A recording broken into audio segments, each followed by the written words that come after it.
Since our bodies are made up of 70% water, this requires us to drink roughly 2 to 3 liters of water a day. Raw water is not always readily safe, so you might wonder what exactly in the water makes it unsafe for drinking. How can we remove contaminants from water, and how safe is treated water? Roughly a quarter of the world population does not have readily access to clean drinking water, yet a majority of the remaining population have very easy access to clean drinking water. This picture simplifies what to expect unsafe water to look like and how it becomes after treating. Water is treated to remove any present impurities that may cause diseases or reduce the quality of water. Raw water generally contains suspended solids, algae, viruses, excess minerals, and fertilizers. For a water treatment method to be effective, it has to remove all disease-causing agents and as a result reduce possible outbreaks of waterborne diseases. When we look at a sample of untreated water, we find 4 common contaminants. These are protozoa, bacteria, viruses, and heavy metals.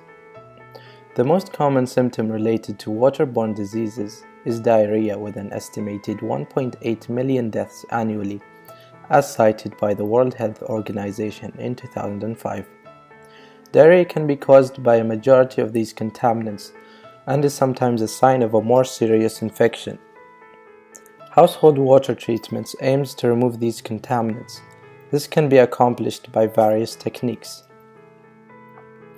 4 of the most common techniques are chlorination, biosand, ceramic filtration, and a combination of flocculation and chlorination.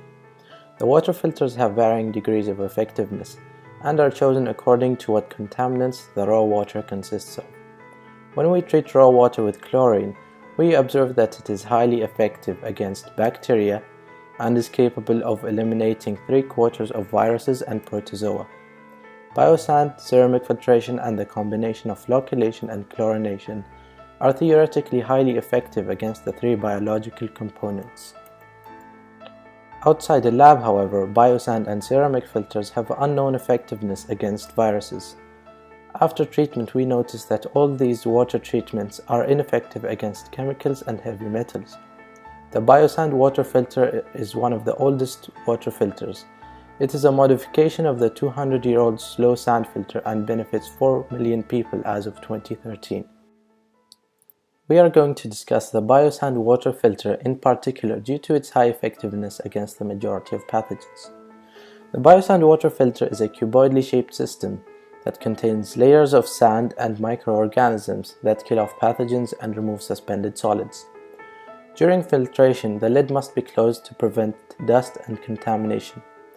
The water first passes into a diffuser plate that protects the biosand layer from high-speed water being poured into it.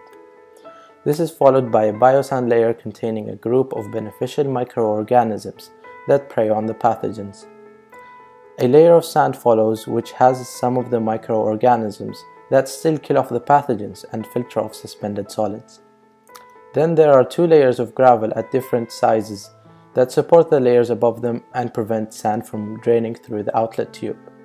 The water then passes up the tap into a container due to its potential energy, where the user can drink the clean water immediately or store the water.